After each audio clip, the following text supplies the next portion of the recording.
in January 2023 when first responders were called to a devastating scene just south of Boston.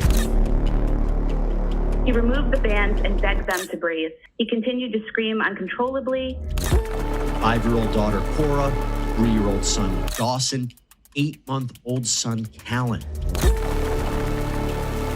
I think I sort of resent my other children because they prevent me from treating Cal like my first baby.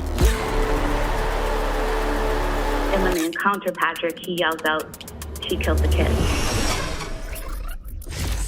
Hello, and welcome back to an all-new episode of 10 to Life with me, Annie Elise. I hope you're doing well today. I have got a major case for you today, one that not only has been highly requested from so many of you and has been requested for months and months and months, but it's also a case that has people completely divided. Can't seem to agree on it, people battling each other back and forth, just a nation that is truly divided. Now, the case that we're reopening today, it's one that genuinely horrified the entire country when it unfolded back in 2023. And it's one that has stayed with a lot of people, including myself. Now, if you've been here for a while, or since I first covered it, or maybe you watched that coverage or listened to that coverage, over the last couple of years. But when I first covered this back in 2023, you probably remember that there were moments throughout the episodes where I couldn't even get through it without genuinely holding back tears. It's very emotional and it's very triggering for a lot of people. And look, I've never been one to keep secrets or try to pretend my life is something different. And so I'll just tell you right now, the reason that I haven't covered this case again in years is because it's been too difficult for me. I can't seem to bring myself to do it because it's a case that involves postpartum psychosis at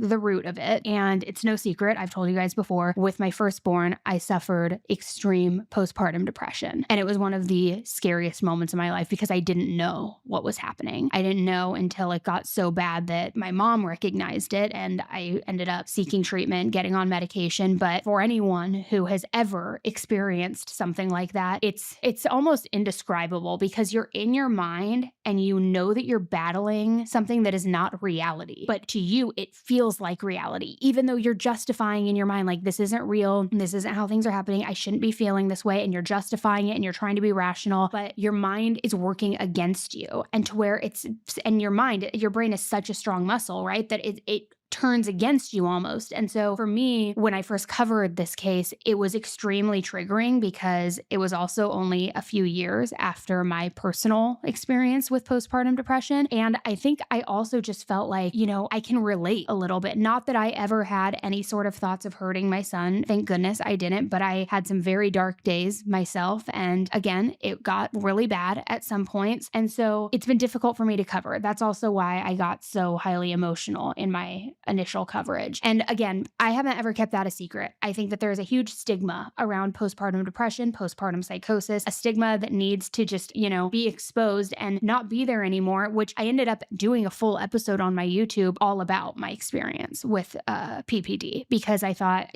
sharing my experience, what I went through, my exact feelings, the disconnect I felt, the unhappiness I felt, maybe that will help another mother who's going through something or God forbid goes through it in the future. And so that episode is still out on my channel. I have no shame in it, Aside from that too, a friend of ours was unfortunately suffering through very, very bad postpartum psychosis. And again, if you've been with me for a while, you probably remember that because there were points when she sought treatment, inpatient treatment, she ended up leaving AMA and I did a live stream because we were trying to find her. We were trying to locate her. She had left a goodbye note. We were scared for her safety. And I enlisted the help of all of you trying to see spread the word as fast as possible. And her situation was different than mine. It was more extreme, arguably, yes, but also she thought that what her child was going through and the child's health struggles were her fault as a mother. And similarly to PPD, in her mind, she just couldn't rationalize it. No matter what the experts were telling her, no matter what her brain was telling her that this isn't your fault, this isn't you,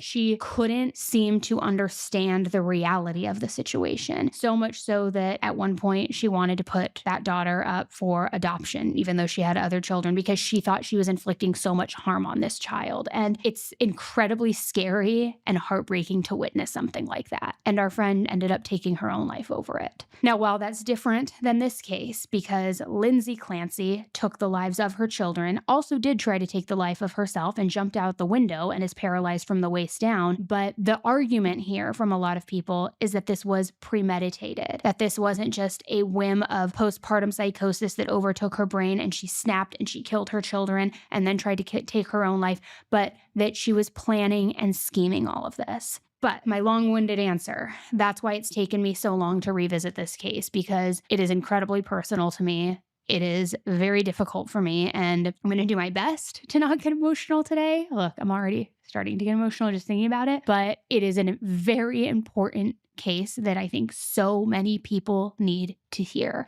regardless which camp you're in, regardless if you think that Lindsay herself was a victim in all of this, or if you think that she was a manipulative, calculated murderer. It doesn't matter which side you're on. It matters that you hear the story and what her experience was and what happened in this case to help further educate so many people who are unfamiliar with the dangers of PPD and PPP. And look, I'm not saying that this gives her a pass for anything. Absolutely not. There needs to be accountability. And we also know from Andrea Yates back in the day that people are revisiting that with new eyes, and that it's just more complex than I think anybody really ever knew because nobody was willing to talk about it. Again, there's this huge stigma around it. So what's interesting too in this case is that as more information has come out over the last few years, people have become more and more certain as to where they stand in this case. I mean, if anything, they've become more divided, thinking premeditation, calculated, cold-hearted murderer versus no, she was going through something, a mental health crisis, postpartum psychosis. She knew something was wrong. She tried to get treatment. She tried to get help. She was over-medicated. She is a victim too in all of this. There are two very different sides. And so what I want to do today is I want to walk you through everything. The whole case, the whole information, the timeline of how it all happened, how she got her husband out of the house, and what's been going on since, because the trial is happening right now. And I want to lay it all out for you. And then I want you to share with me what you believe. Do you believe that this was cold-hearted, premeditated murder? Or do you think that there was something more here and that she's a victim too? So with that, today we are reopening the case of Lindsay Clancy. I'm Annie Elise, and let's get right into it.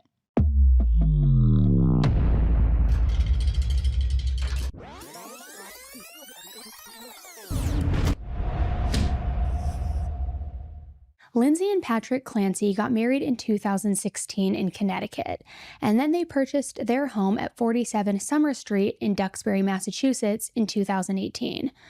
Over the course of their marriage, they had 3 children, a daughter, Cora, who is 5, Dawson, who is 3, and another little boy, Callan, who is just 8 months old. Back in 2023, when this case first was in the headlines, Lindsay was your average 32-year-old wife and mother. She was working as a labor and delivery nurse at Massachusetts General Hospital. And when I say that she was like your normal average mother, it's not a dig or anything like that. It's really just to show you that Lindsay and Patrick were normal, everyday people, same as you and I. Lindsay always loved and wanted children, so it was no surprise when she had children of her own.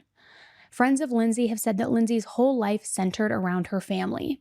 She always strived to be the best mom, the best wife, and loved her children with everything that she had in her. Close friends and colleagues of Lindsay only had positive things to say about her, whether that meant in her personal life, her professional life, or her life as a mother and wife. One of Lindsay's colleagues described her as, quote, the nurse that you would want caring for your wife, sister, or daughter as they welcome their child into the world. Because remember, she was a labor and delivery nurse, bringing babies into the world, caring for the new mothers, caring for these little tiny babies. That was her life's work, her purpose. She was such this devoted, loving woman. Another colleague spoke about Lindsay after she first became a mom when her oldest, Cora, was born. And she said, quote, when Cora was born, her mommy nursing skills took over. She would check Cora's vitals at home just to make sure that she was okay. She had such a special bond with all of her children, and she was so proud to be a mom. Even after the other kids were born, Lindsay's attentiveness, it never wavered. Another of her friends at work said that while Lindsay would be so focused on work, she would also always be checking in on the kids at home, saying, quote, she spied on them in the middle of the night via baby monitors, and she shared with us, her coworkers, the images of her sleeping children. She watched them sleep all while she took breaks to pump breast milk in the middle of the night. Now, all of those things about Lindsay, all of those characteristics about her being a doting mother, a loving mother, a proud mother, and just a caring woman and nurse in general, it made it even more difficult to grapple with the reality of what would eventually come to happen to Lindsay's own children. The Clancys were living a dream life by most standards, and Lindsay and Patrick were so proud of everything that they had built together, especially their 3 precious children. It was a normal Tuesday on January 24th, 2023, when the unexpected happened. Around 6 p.m., officers from the Plymouth Police Department were called to the Clancy's home, and they were met with a truly horrific scene. Upon their arrival, the officers discovered the 3 children upstairs and that they were unconscious with obvious signs of trauma. Each of the kids had been found strangled with exercise bands, and those bands were still around their necks when they were found. The 3 children were rushed to a local hospital, where 5-year-old Cora and 3-year-old Dawson were pronounced dead. Sorry, guys. The 3rd child, Callan, who managed to survive at just 8 months old, was flown to Boston Children's Hospital, where he was in critical condition but getting treatment. Witnesses said that the baby had been given CPR at the scene. Lindsay was also found at the scene on the ground outside of the house after jumping out of a window on the 2nd floor of her house. It was believed that she jumped in an attempt to end her own life after killing her children when nobody was home. Soon after, it was announced that Lindsay was charged for murdering her 2 children and for severely injuring her baby son, Callan. The charges specifically were 2 counts of homicide, 3 counts of strangulation, 3 counts of assault and battery with a deadly weapon. Now, when I first covered this case, we weren't sure exactly what the deadly weapon was, but like I mentioned a second ago, the kids were all found with those exercise bands around their necks, so that's where the deadly weapons charges come in. In another devastating blow, baby Callan didn't make it and passed away after just a few days of hospitalization. Lindsay was initially only charged with Cora and Dawson's death, but after Callan passed, her charges were then upgraded, which left her facing 3 counts of first-degree murder for all 3 of her children who died. While Lindsay was in the hospital, nobody knew details of her condition other than the fact that she was critically injured and recovering. As this case continued to garner an unbelievable amount of national media attention, the public struggled with how to make sense of what happened. Lindsay was a loving mother, a wife, a labor and delivery nurse. She and Patrick were living what many people would consider a perfect dream life in an affluent suburb with 3 precious babies. Many people wondered how a mother could do this in general, but the fact that Lindsay was a labor and delivery nurse added an entire separate layer of confusion. She literally helped bring children into the world, and her social media was filled with pictures of her and Patrick with the kids, kissing them, holding them, playing with them. She had a loving husband and a strong marriage, so how on earth did this happen? It didn't make any sense. People who knew Lindsay spoke out and said that she was struggling with postpartum depression, and also that she was on leave from her job at Massachusetts General Hospital. It was revealed that Lindsay was in an inpatient treatment program for mental health struggles for 5 days just a few weeks before this tragic night. After Lindsay took leave from work, Patrick also began to work from home instead of going into the office because he wanted to support Lindsay and be there for her and the kids. From the few friends that have spoken out on Lindsay's behalf, they all generally said the same thing. This isn't Lindsay. Lindsay loves her children. Lindsay would never do this. Lindsay loved being a mom. Neighbors, friends, anyone who knew Lindsay were absolutely stunned after hearing the news. Lindsay was doing what she could to take care of her mental health. Patrick knew about it. She was going to an outpatient program 5 days a week for her mental health issues, and it seemed like Lindsay and Patrick were doing everything right, essentially, to address Lindsay's mental health issues. So again, how on earth did this happen? Initially, it was widely believed that Lindsay may have experienced postpartum psychosis, which is a very serious mental illness that can affect women after giving birth. The symptoms can appear suddenly and feel like you lose your sense of reality, including hallucinations, delusions, mood swings, mood disorders, and many other behavioral changes. Facebook groups and other forums on social media had hundreds of women sharing their own experiences with postpartum depression and postpartum psychosis, and a lot of people felt like once Lindsay woke up in the hospital, the reality of her actions would be so unbelievably unbearable that maybe criminal charges weren't the answer after all. It's no secret that for a very long time, mental illness in the US and really the world either wasn't known to many people or was just not spoken about because of societal norms and a widely held belief that talking about mental health struggles was bad or it was something to be ashamed of. But now the conversation has completely shifted, especially over the past several years. Sure, there are some people who will always feel the way they do about mental illness, either being an excuse for someone's actions or a way to justify personal failures. But on the other hand, the numbers don't lie. Statistics across the population paint a completely different picture and illustrate that not only is mental illness more common than you would think, but it actually occurs in 1 out of 5 adults. That is 20% of the country. And I also want to point out that that statistic is only based on reported experiences of mental illness. So the true number could be much higher. And in light of that, some criminal courts have recognized this culture change of opinion, and more juries have believed people about mental health struggles because they've either experienced it firsthand or know somebody closely to them who has. Because of the way we've been moving in how we discuss mental illness in a non-judgmental and relatable way, many people across the country, including doctors, psychologists, and mental health experts, looked at Lindsay Clancy's situation in a completely different light than, say, they would have 20 years ago. 4 days before Lindsay was scheduled for her arraignment hearing via Zoom, her defense attorney started to describe Lindsay's mental state, describing it as zombie-like and also the result of absolutely over-medication, possibly with a component of postpartum depression. He said that from October of 2022 to January of 2023, Lindsay was prescribed as many as 12 different medications. All of these medications were for postpartum anxiety, and he was arguing that she cannot be held criminally responsible because of this.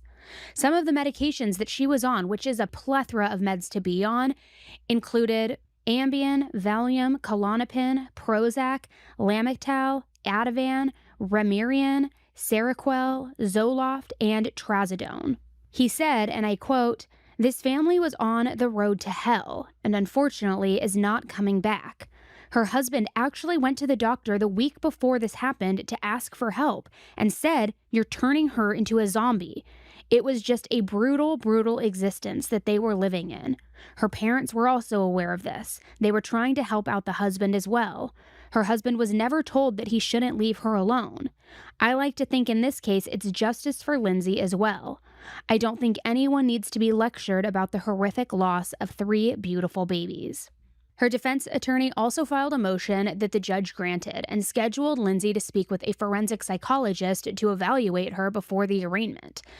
Again, this is something where everybody was just really divided because there were, of course, people saying, no, this woman just brutally killed her 3 children, then tried to take her own life, not seeing that as taking her own life because she couldn't bear what was going on, but almost she took her own life because she's a coward and she doesn't want to face the music for this. And we're going to get into some more of the details of like the planning of these murders as well, which is why so many people still believe this. But then you had the whole other side of the case and the argument saying, no, she was clearly under duress. She was clearly mentally ill. She had been struggling. She told people she was struggling. She was in treatment for it. She was then prescribed over a dozen medications. Of course, that would warp anybody's sense of reality, behavior, and reactions and thinking. There's no way that she can be held accountable for this. So everybody was very, very divided on this right out of the gate. One of the first things that was very troubling for people to hear is that the prosecution said she was never diagnosed with postpartum psychosis. Now, I just want to say, that to me is not necessarily indicative of the fact that maybe she was or was not struggling with postpartum psychosis. Just because she wasn't diagnosed with it, I don't believe means that she was not suffering from it. And not only for the reason that many people are suffering from illnesses all of the time without having an official formal diagnosis, but especially when you are going through something like postpartum depression or psychosis. And I'm speaking firsthand. I'm speaking about my personal experience here because I have knowledge on this. I suffered from this. When you are in it, you don't know that you are in it. You recognize that something is wrong. You know that you're not feeling right, just like Lindsay did. She was reaching out to her doctors, to Facebook groups, to mom groups saying, these medications aren't working. I'm feeling this way. Somebody help me. You know something's wrong, but you don't know what it is. And it's hard to explain, but it's almost like you don't know how to not diagnose yourself, but it's almost like you're in denial that you're suffering from this. And that's unfortunately because there is such a stigma attached to it as well, that you almost don't want to acknowledge that you might be suffering from it. And I remember with my own personal experience, and I'll move on in just a second here, but with my own personal experience, I remember I suffered for weeks and weeks and weeks with postpartum depression, and I didn't know what it was. And literally the moment I had a break and called my doctor, I was diagnosed within seconds over the phone. He didn't even need to see me. He knew just based on what I was telling him and what I was saying. He's like, no, I'm calling you in a prescription right now. But what I'm saying is that when you're in it, sometimes people don't know that they're in it, and it doesn't mean that you have to have a formal diagnosis just to mean you're suffering from it. So when the prosecution said that she was never diagnosed with it, a lot of people came out saying, well, before the arraignment, it was said that she was struggling from postpartum psychosis. Come to find out, she was never even diagnosed with it. I don't think that necessarily is black and white, but again, it's subjective. So on Tuesday, February 7th, Lindsay was arraigned, and at this hearing, the absolute chilling and horrific details were revealed of what exactly happened that day.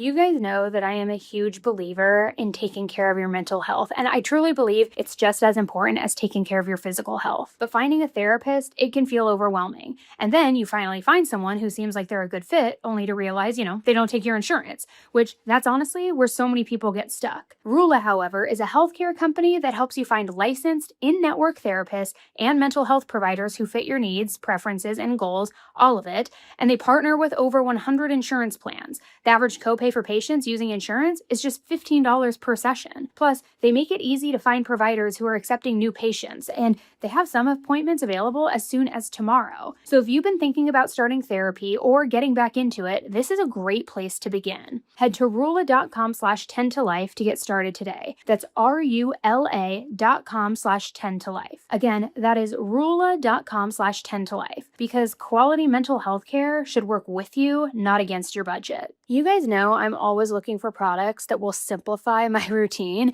and Jones Road Beauty, it's something I tried, and I gotta be honest, it's won me over completely. Their Miracle Balm has now become one of those products that I reach for constantly because it just gives my skin that healthy, glowy look, but without feeling like I'm wearing a ton of makeup. So whether I'm traveling, heading to the studio, or, just trying to run out the door really fast, it's one of those products that just makes me look put together, but so fast. And now they've also launched their new foundation stick, which I love it. It gives this beautiful, buildable coverage, all while still looking like real skin. It's lightweight, never feels cakey or heavy, and it's packed with skin-loving ingredients, so it looks just as good as it feels. It's that perfect balance for coverage while still keeping everything looking natural and fresh. Modern-day makeup that's clean, strategic, and multifunctional for effortless routines. For a limited time, our listeners are getting a free full-size mascara on their first purchase when they use code 10tolife at checkout. Just head to jonesroadbeauty.com and use code 10tolife at checkout. After your purchase,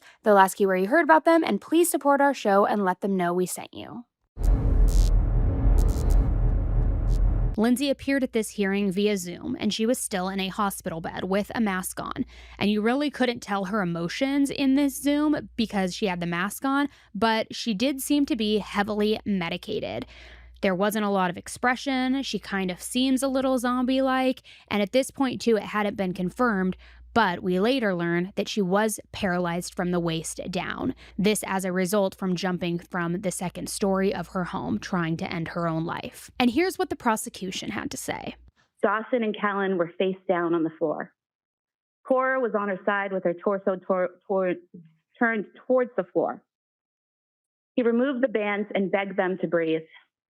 He continued to scream uncontrollably and screamed for officers to come to the basement. The dispatchers are hearing this and they send help down to the basement.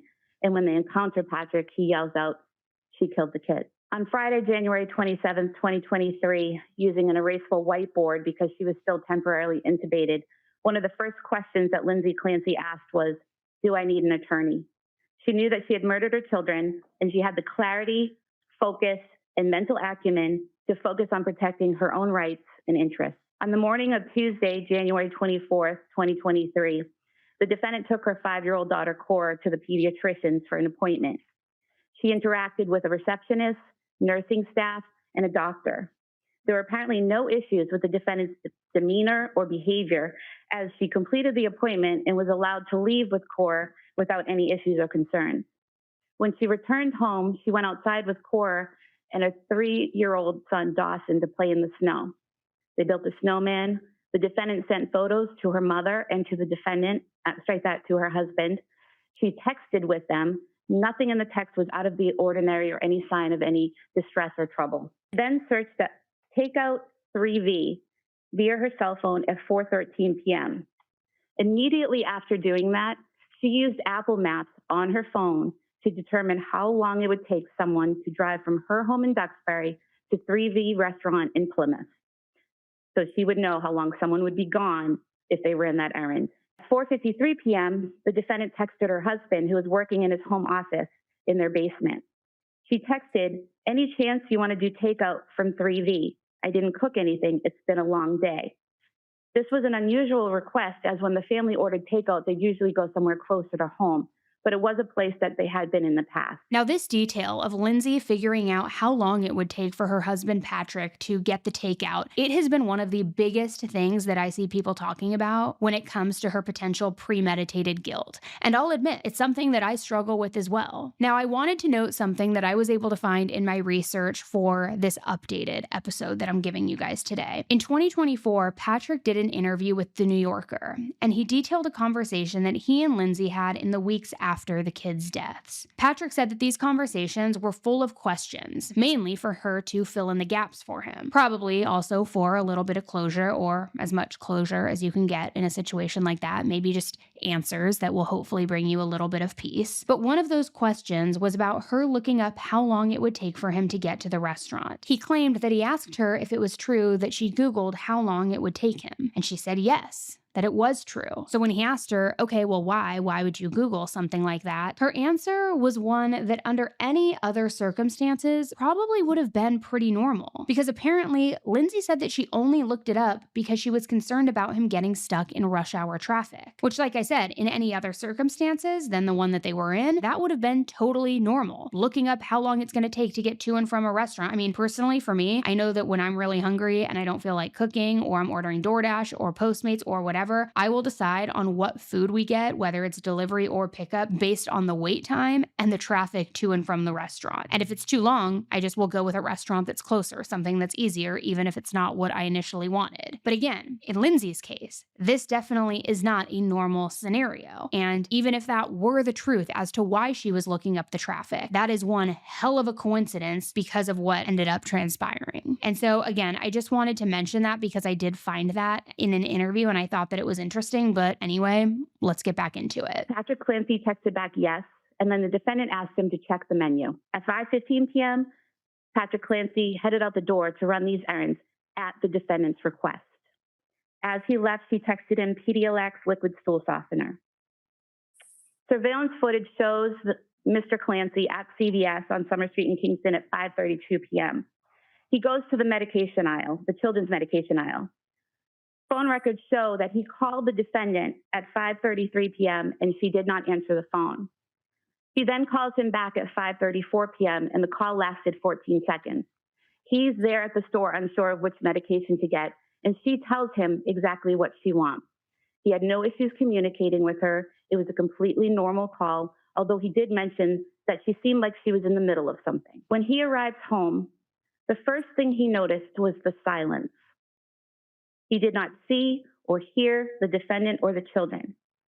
He actually called her cell phone at 6:09 p.m. looking for them. and she did not answer. He went to their bedroom on the second floor and the door was locked. He was able to open it, and when he looked inside, he saw blood on the floor in front of a full-length mirror and the window open. He immediately runs downstairs and into the backyard, where he finds the defendant laying on the ground. She appeared to have cuts on her wrists and neck, but he stated to 911 that those wounds were no longer bleeding. She was conscious. He called 911. During this time, he asked the defendant, "What did you do?" She responded to him, "I tried to kill myself and jumped out the window." During the 911 call, Patrick can be heard asking the defendant, "Where are the kids?" He later told police that she replied, "In the basement." So immediately after this happened, she knew what she had done and she knew where the kids were. When EMS arrived, he asked them to stay with her so he could go find his kids. The 911 call kept going. Patrick can be heard on the 911 call entering the home and heading to the basement. At one point, he calls out, "Guys." He can then be heard screaming in agony and shock as he found his children. His screams seem to get louder and more agonized as the time passes. Cora and Callan were on the floor in the den area of the finished basement, which is to the left when you walk down the stairs, while Dawson was alone on the floor in his father's home office, which is to the right when you go down the stairs. Each child still had the exercise band that was used to strangle them tied around their necks when their father found them. Dawson and Callan were face down on the floor. Cora was on her side with her torso turned towards the floor. He removed the bands and begged them to breathe. He continued to scream uncontrollably and screamed for officers to come to the basement. The dispatchers are hearing this and they send help down to the basement. And when they encounter Patrick, he yells out, "She killed the kids." According to her husband, she was never on more than 4 to 5 medications at one time. And at the time of the murder, she was taking only 3 medications. And he said to the police that she always took the medications as prescribed.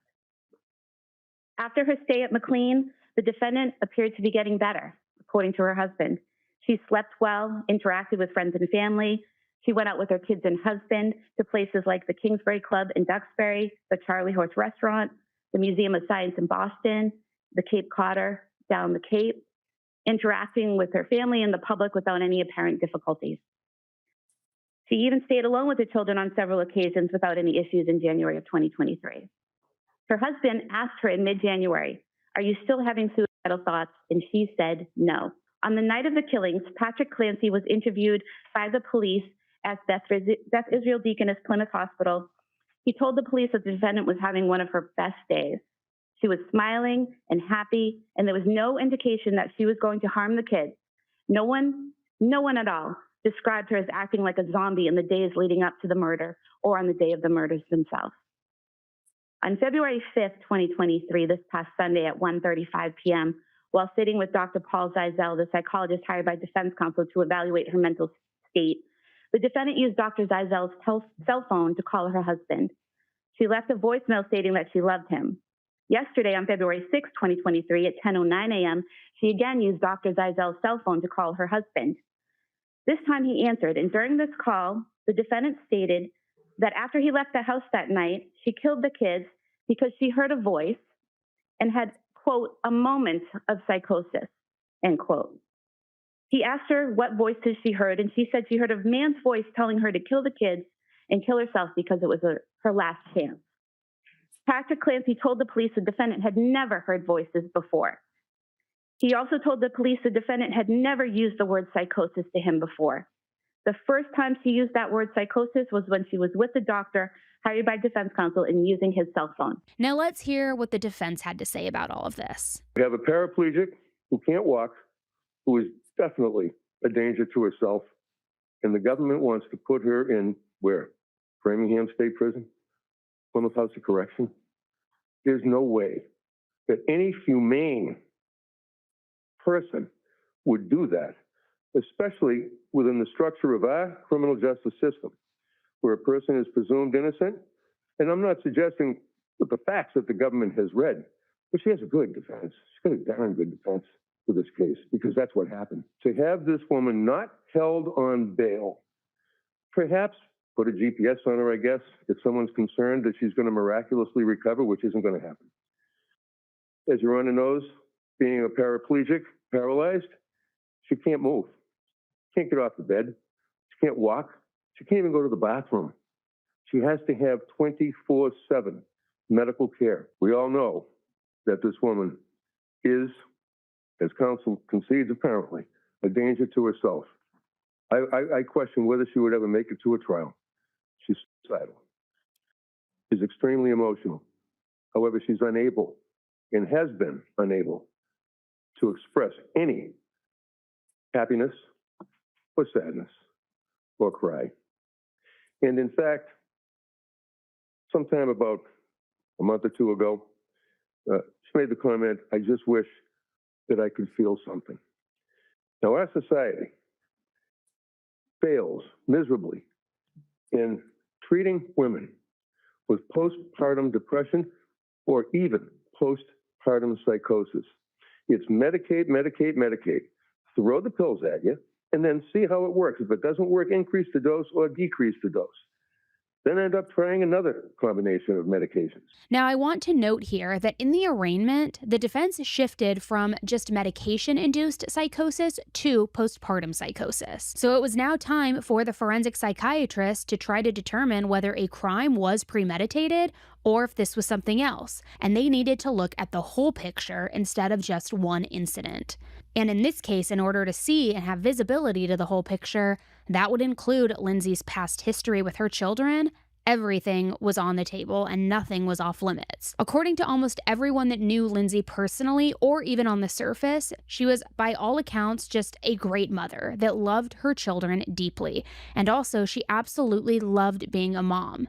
Even her husband, Patrick, spoke out after these murders asking the public to forgive Lindsay, since he says that he already had forgiven her. He wrote an absolutely heart-wrenching post on the GoFundMe, detailing their family traditions, talking about Cora, Dawson, and Callan, and spoke out in depth about his marriage to Lindsay. In that, he said, "Nothing matched her intense love for our kids and dedication to being a mother. It was all she ever wanted. Her passion taught me how to be a better father." Now, this is just heartbreaking because Patrick is, of course, grappling with the loss of his 3 children. And then on top of that, the added extra layer that your wife is the one responsible for this. And in that moment, you can imagine feeling torn as far as, should I support her? He obviously knows the mental health situation much more than the public. So do I support her? Is she a monster? All of the things. And he put that statement out pretty quickly, which again kind of sparked even more confusion out there with the public because they now are seeing the parent, the father, and the husband standing by her, being like, maybe things really were different. Maybe this was bad. But any of that empathy took a pretty big turn when more details became public. There was a clear divide out there. People who were standing with Lindsay, who were advocating for her, who were trying to be empathetic, and then the people on the other side saying, no, she is a monster. She's a murderer. She needs to be held accountable. And that's really all many people had to go on for months. We finally learned the details of those horrific murders, some of the extremely haunting methods of the murder, and that's really all we knew at that point. We had a little bit of information to go off of, but things were under lock and key for the most part, until so much more of that came to light. On October 26th, things took a serious turn for Lindsay, as she was now standing before a judge at the Tewksbury State Hospital, where she had been getting treatment since the spring. She pleaded not guilty to the charges against her. However, the judge decided to hold her without bail and commit her to psychiatric care because they believed that she was a risk of hurting herself. The judge's decision came after Dr. Karen Towers, a forensic psychiatrist, reported that Lindsay was going through severe depression and having a very hard time coping with life. Dr. Towers expressed her professional opinion that Lindsay needed ongoing psychiatric care. During these court proceedings, prosecutor Jennifer Sprague provided more details about the events that occurred on January 24th, when all 3 of those little children were brutally murdered. According to investigative affidavits, Lindsay had cut her wrists and her neck before jumping from the second-floor window. Prosecutor Jennifer also mentioned that these injuries were not too deep and didn't even need stitches, raising questions about how serious Lindsay's suicide attempt really was. She also noted that Lindsay seemed to be fully aware of her actions, as there were no signs of hallucinations or delusions in her notes where she wrote about her life and her children. And then the 911 call, you can hear Patrick Clancy go into the house, go down the basement stairs, and we know he went to the right first, where the exercise room and the office were, because you hear him screaming, and you hear him say Dawson and my buddy. And he takes the exercise band from around Dawson's neck, and then he goes to the other side of the basement where there's a den, and you hear him find Cora, and he screams, baby, and he's screaming. Then you can hear when he finds Callan, because the pain in his voice gets worse. The emergency people come downstairs, all the police, firefighters, yells, she killed the kids. Dr. Dow, BAU, a psychiatrist retained by the Commonwealth, reviewed the defendant's medical records, prescription history, her journals, and didn't find anything out of the ordinary in the manner of treatment or in the medications that were prescribed to her by her providers. She testified at grand jury that the trial of different medications and different combinations and dosages is routine medical practice when initially treating a patient and trying to find out what works for them. The defendant wrote a note on her phone on October 25th, 2022, stating, I think I sort of resent my other children because they prevent me from treating Cal like my first baby. She also wrote, I want to feel love and connection with all of my kids. This would indicate that she did not feel love or connection with at least some of her kids.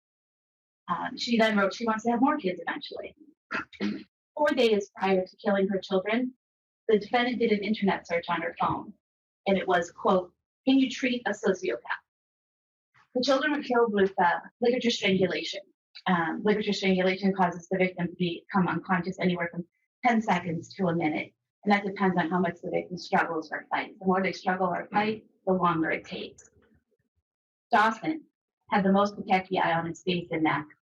According to the medical examiner, this means Dawson either struggled or fought for his life more than Cora or Callan were able to, or that she strangled him harder than the other two, or both. And it takes 10 pounds of pressure at minimum to strangle. She could have stopped at any time. She could have changed her mind at any time. She could have helped them at any time. She did not. Instead, she finished strangling the children, returned her husband's phone call, then went up to the bedroom on the second floor. There she used the knife to inflict superficial cuts and scratches to her wrist and neck. She took the remaining pills of the Remeron and Seroquel, and then she climbed out of the bedroom window and gripped the windowsill while dangling from it. We know this because there's blood on the outside of the windowsill where her wrist would be in her hand. She then dropped from the window or slid down. She did not jump. She did not hurl herself out the window because there's blood on the exterior shingle going down the exterior of the house. And then on the window, directly below the window she came out of, there's more blood on the top level, looking like she tried to grab onto that windowsill. While being treated at Brigham and Women's Hospital in Boston after killing her children, the defendant spoke to medical staff. On February 6th, she said that she had fears that her inability to walk would make her vulnerable to others, and that she was worried about not being able to walk again. On February 7th, she said she was feeling more hopeful about her future. On February 8th, she stated that she was more future-oriented and hopeful. And on February 9th, she was visibly engaged, energized, and hopeful. Lindsay's defense attorney, Kevin Reddington, had a different perspective on this, though. Ms. Clancy is a nurse, obviously a wife, mother. According to anybody that you speak to prior to this incident, she was nothing less than a marvelous, incredible mother, housewife. I've been in that house. There are photographs that show the love and devotion that both Lindsay and her husband Patrick had these kids.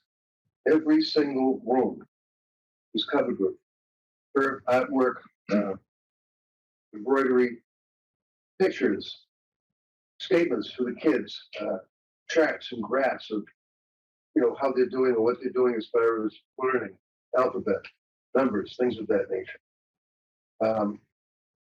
She then, after having the third child, obviously, and I understand that the government wants to portray lack of criminal responsibility as somebody who is crazy, as we would envision somebody being crazy, unable to speak, unable to take care of themselves with hygiene, acting in a very, very irrational fashion. But that's not what happens when you have a situation, as here, where you have a woman who is obviously suffering from postpartum depression. And how do we know that? Well, we know that because in the weeks and months prior, she was in such a state. She was unable to emote. She was unable to feel. She had no ability to love, whether it was her husband or her kids. And she told Patrick, her husband, that after the war, went to the doctors and told the doctors that she was acting as a zombie. He argued against Jennifer's points, mentioning that he could see the blood from Lindsay's wounds on the floor, the walls, and even the window pane, which suggested a more serious situation than what Jennifer had described as, and I quote, a dinky cut. I've talked before about just how important financial independence is to me. I just think that everyone should have a bank that does more for you than just hold your money. It should actually help your money work harder for you. And that's why I am so beyond excited to tell you about today's sponsor, SoFi. SoFi Plus is a premium membership that is designed to help you get more from your finances, unlocking $1,000 or more in annual value with qualifying activities. That includes things like a highly competitive APY on your savings, investment matches, and even unlimited one-on-one sessions with experienced SoFi wealth financial planners. It's honestly such a smart way to just get more for your money, and getting started is just $10 a month. So if you've been looking for a better way to manage your finances and make your money work a little bit harder for you, head to SoFi.com/10tolife to learn more. So in the midst of all of this, investigators obtained warrants to search Lindsay's electronic devices. This included a tablet in a blue case that was found in the kitchen, an HP Pavilion laptop recovered from a basement office, a silver Dell laptop located in a first-floor closet, and a pink Apple iPhone that was found in a second-floor dresser of one of the bedrooms. They also discovered quite a few journals, where Lindsay would journal about her mental health and feelings about her children, but also researching ways to kill. So these devices contained Lindsay's digital footprints and her thoughts on mental health, all the way to those disturbing searches related to self-harm. So the goal of all of these search warrants was to find any evidence that this was in fact premeditated. So all of this information, with the journals, the search history, her husband noticing the self-harm ideations, this all coupled with the fact that Lindsay had voluntarily admitted herself to McLean Hospital from New Year's Day to January 5th, indicated a level of self-awareness for Patrick regarding her struggles, regarding the mental health struggles that she was facing. But Lindsay's struggles took a more mysterious turn when it was revealed that she had confided in a close friend about her thoughts of harming both her children and herself. Now, interestingly, just 2 days before the tragic events unfolded, this friend had hosted the Clancy family over at the house for dinner. During that gathering, though, Lindsay's behavior apparently hadn't raised any alarms, and everything appeared completely normal. Police searched the home extensively, finding crucial pieces of evidence, including the murder weapons, knives, and several of those notebooks. And these notebooks contained a comprehensive list of those medications that Lindsay had been prescribed, which was further supporting the defense's argument that she had been overly medicated. It became evident that Lindsay had been dealing with a very complex cocktail of psychiatric drugs. And those notebooks didn't just document her medication regimen, they also contained her innermost thoughts, her struggles, and her confidence in friends, one of whom was cryptically referred to as Sue. What's interesting about these journals are that even all these years later, we don't really know very much about them. The friends she does name in the journal, she only refers to by their first name. And as for the actual journal entries, there haven't been any made public. And I don't know this for sure, but I would be willing to bet that we will be seeing revealing some of these journal entries during the trial, whether that's from the defense showing that she really was struggling mentally, that she was struggling for quite some time and trying to get help and seek treatment, or possibly even shown from the prosecution showing that she documented having negative feelings towards her children and negative feelings toward motherhood. Maybe we'll see them from both sides. I don't know, but I would imagine they probably will come into play at some point. Many psychiatrists and psychologists say that one reason someone could be struggling this badly with a postpartum mood disorder, or really even mental illness in general, and that they never mention anything to anyone about it, is because of the fear that their children will be taken away from them. However, this wasn't the case with Lindsay, which is what makes this so troubling. She told Patrick she was also on leave from work. She sought out treatment programs. She was on prescribed medication. She was doing all of the things that she thought were necessary. So why didn't medication work on Lindsay? What are women supposed to do that seek medical treatment, but the medications aren't working? What then? Why wasn't Lindsay diagnosed with postpartum psychosis prior to this? I don't have the answers, and there are still so many questions, but it's important to ask these questions to further the conversation and to destigmatize mental health issues that women face after childbirth. And something I also just want to mention, guys, if she had these plans to annihilate her entire family, or her children, not her entire family, but her children, starting back in October when she was journaling, why would she go through the steps of trying to get medication? Why would she go through the steps of trying to get an inpatient treatment, do the 5-day-a-week outpatient treatment, tell her husband she needed him to work from home, take leave from work, if she wasn't trying to better herself and better her mental stage and her emotions? Then why would she do all of those things? If she was just a cold, calculated murderer who no longer wanted to be a mom and just wanted to check out, why would she take all of those steps? It doesn't really add up to me. And I could be wrong. There could be something I'm missing entirely, so let me know in the comments. But that doesn't add up to me. I would think, based on cases we've seen, studies that have been out there, if somebody wants to just check out as a parent and not have the responsibility of children anymore, who just wants to be rid of all of that, not necessarily Chris Watts. I know that's an easy default to go to, but I believe his motivation was more lust and driven by his, mistress. But if somebody just doesn't want to be a parent anymore, I don't believe that they're going to try to seek out treatment to get better.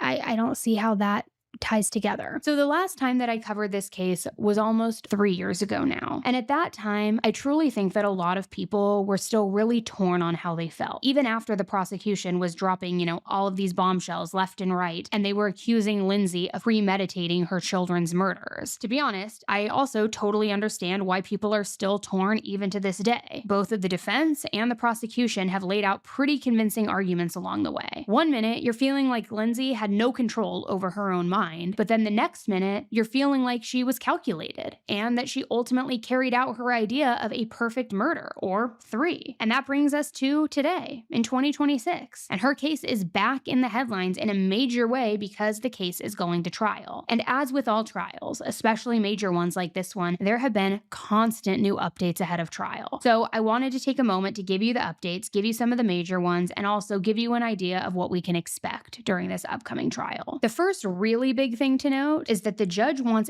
18 jurors in total on the panel, 12 regular and 6 alternate. Now, this is an extremely high amount. Online, a lot of people are commenting that this trial will have even more jurors than the Karen Reed trial, which is a case that we probably all know, far too well at this point. And I covered it pretty extensively years ago. But even Lindsay's defense attorney said that he had never worked on a case with this many jurors, stating, quote, "With all the cases I've had, I've never had 18 jurors. It's always been 16, but Judge Sullivan obviously recognizes the unusual nature of this case." So jury selection had initially started last week, which everybody was anticipating would take quite a bit of time because seating this many jurors and vetting all of them, it's going to take a little bit of time. But interestingly too, back in November of 2025, Lindsay's defense team had tried to get her trial moved from Plymouth to Boston. That request, though, was denied. However, given the close proximity, I would imagine that they're probably going to go through a pretty good chunk of people who already know about this case, right? Even if it's just knowledge of the case in general, they've seen it on the news, they've seen it on their social media feeds. Maybe they haven't done the deep dive and they don't know all the details, but it's a pretty polarizing case. I would imagine, especially locally within the area, they would be hard pressed to find someone who has never heard about it. Now, more recently, meaning at the time that I'm recording this episode, the judge also ruled that witnesses will not be able to testify about their own experience with postpartum psychosis or postpartum depression. And I think that this was a really big hit to the defense. However, Lindsay's attorney explained why this was so important to them. They said, quote, "For us to believe that somebody is hearing voices, the natural reaction from any of us, I think, in this courtroom would be, come on, you're not hearing voices. What are you talking about? You're making this up. You're trying to avoid responsibility." But it's true, and it happens. A woman who has suffered and has put up with this affliction should be able to testify and say, probably in an emotionally charged fashion, but very credibly, I too have heard these command voices. I too acted on the command voices. However, the judge's explanation for this ruling was, it doesn't seem like there's a question of whether postpartum depression or psychosis is real. And I take a little bit of an issue with that. I see both sides of it. I don't think people ever question if postpartum depression or postpartum psychosis is real. I think for the most part, if you have a brain, you understand that this is a real thing. However, personally, I don't think that people understand just how severe it is and how overwhelming it can become and how truly out of control your own mind is. Your brain is working against you. It's like you're fighting within yourself. And that, because of the stigma that has gone on for years, that is the reason I don't believe people understand just how truly detrimental it is and how debilitating it is and the severity of it. I don't think it's that people are doubting that it exists. Absolutely, I think people understand that, but I don't think people are either, I don't want to say willing to accept how serious it is, but maybe just uneducated and don't understand. And so while I understand you can't parade up all these different witnesses sharing all of their personal experiences just to pull on the heartstrings of the jurors so that the case swings in your favor, I get that. But at the same time, I do think to some extent it is important to illustrate that this is a very real thing that people have gone through for, I don't even know how many freaking decades or centuries it goes back, but also to share their personal experience. Because think about it, if you see a defendant who just committed a triple murder and they're saying, I hear voices, the voices told me to do, obviously, you're going to be like, this person is full of shit. Hello, look at Aiden Fucci when he was like on that infamous jail call and it was recording, he was like looking around the room pretending he was hearing voices and you're like, okay, it's performative, you're full of shit, you're just trying to like throw a Hail Mary right now to avoid responsibility. But that would happen, I think, for any defendant. But in a case like this, I think you do at some point need an expert to come in or a witness or someone to illustrate that this is very real. And look, take my friend Kara, for example. She obviously can't testify and she can't be a witness because she's no longer here, but she took her own life over it. That's how real it was. And I know there's a very fine line when it comes to familicide and mental health and all of the things, because it's like once you make an argument for one situation, you make that argument for multiple situations. So I get it. I understand both the defense and the prosecution's stance here. But I also think that just because somebody acknowledges that these illnesses exist doesn't mean they understand or are even educated enough to know what that truly means and what those symptoms are and how catastrophic these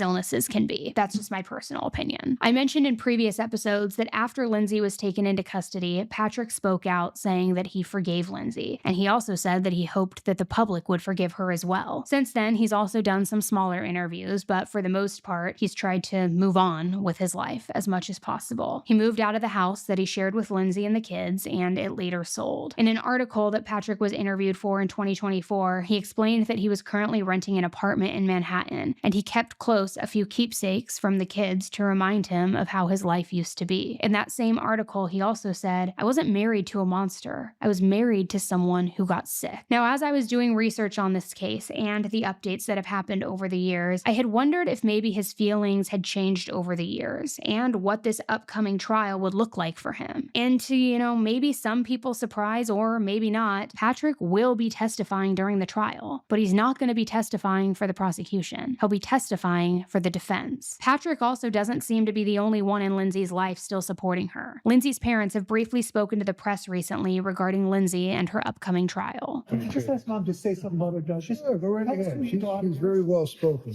Come on, you're gonna be fine. She's a loving mother. She always has been. I can't say anymore. How hard has this been for your family? Excuse me. How hard has this been for your family? How hard do you think? Just imagine. They have literally for 3 years been staying in a hotel it was pretty much every day, right? Yeah, pretty much. You know, they're humble people from Connecticut, and they raise a nice family, and they have literally been in that hospital every single day for 3 years. How do you think it's going to impact Lindsay to have to relive what happened at trial? She doesn't. That's Insane. you can't say that. No. Dad, can we ask you the same thing? Just tell us about you. We love our daughter very much, and we're here just to support her any way we possibly can. That's it. Now, of course, Lindsay's defense attorney is going to show some bias, but he's also made many different public statements about Lindsay and the type of mother that she was. It's important for people to realize that she was a great mother. Every night would sing Rascal Flatts song to her daughter to put her to sleep. They would dance on the kid's bed.